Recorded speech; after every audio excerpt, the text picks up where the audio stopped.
di ba sinabi, basta during, on that time, pag nakita talaga ang present disability, pwede na assist. Sinabi yan sa ano, pumilik kasi, di ba, tinitrain naman kami bago mag-ano. Support lang din nila. Oo. Para lahat na. Okay, ang third PCOS machine, actually, di ba na, nag-back down na namin first PCOS machine. So, kinuha yan ng technician namin doon sa municipal. Then pagdala dyan, tinesting, pag-testing, nag-function kaagad. So, walang ano. Pinagpatuloy namin yung... Wala. Nadili lang siya dahil sa kinuha pa yung third PCOS. Kasi nagta-travel malayo yung baryo namin sa, sa municipal.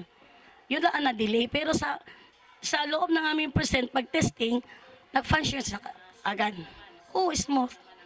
Oo. Wala. Wala naman. Oo. Oo, wala naman.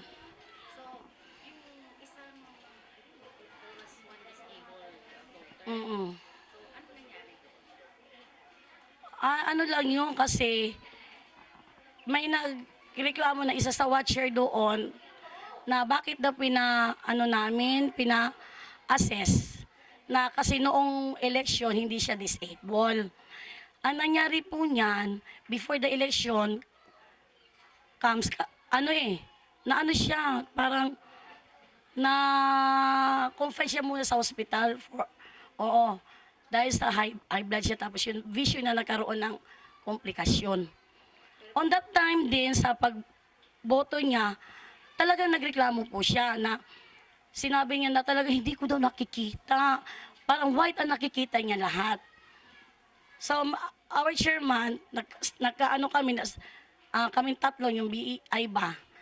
So, anong dapat gawin natin kasi hindi talaga niya nakikita. Ano na ang gagawin natin? Tataganan pa tayo niya. Kaya, nag-ano kami ng chairman namin na, sige, i-assist na lang natin kasi nakikita talagang disability niya. At saka decided siya mag-vote. Talaga, oo. Oo. Tapos ang nag-assist sa kanya talaga anak niya. Oo. Hindi naman yun, di ba? Oo. Nearest kin. Oo. Within the family. Kaya nga, before the election, di ba, tinitrain naman tayo ng COMELEC. Sinabi talaga ng COMELEC, presently, if you see the disability of that person, pwede siya magkaroon ng assistor. So yun, nakikita naman talaga namin. Tsaka marami diyang mga tao, maraming watcher. Nakikita din nila. Mayroon, oo. Magkakamag-anak na halos dito. O kaya nga, kilalang kilala. Oo.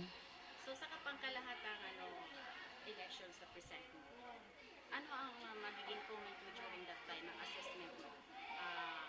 Nagtago ba? Wala namang gulo. Ano talaga lang, yung talagang PCOS, nag-back down kasi siya. Yun lang ang problema namin. Wala nang iba. Wala. Ano, para sa akin, bakit masasabi pandadayan? Ang daming tao. Tapos PCOS machine yung ginagamit. First time pa. Tapos yung mga tao, takot nga po lumapit sa PCOS machine. Takot talaga sila. Yun talaga, makukomment ko lang. Dahil sa bago talagang ginamit. Walang daya. Yun lang masasabi ko. Peaceful talaga ang election dito sa amin. Yun lang ang problema, yung PCOS lang. Wala nang iba. Yun lang ako. Salamat. Hindi na ako. Kayo pala tayo. Kaya pala maghusay ah. Binilo mo na naman ako. Here, balakid.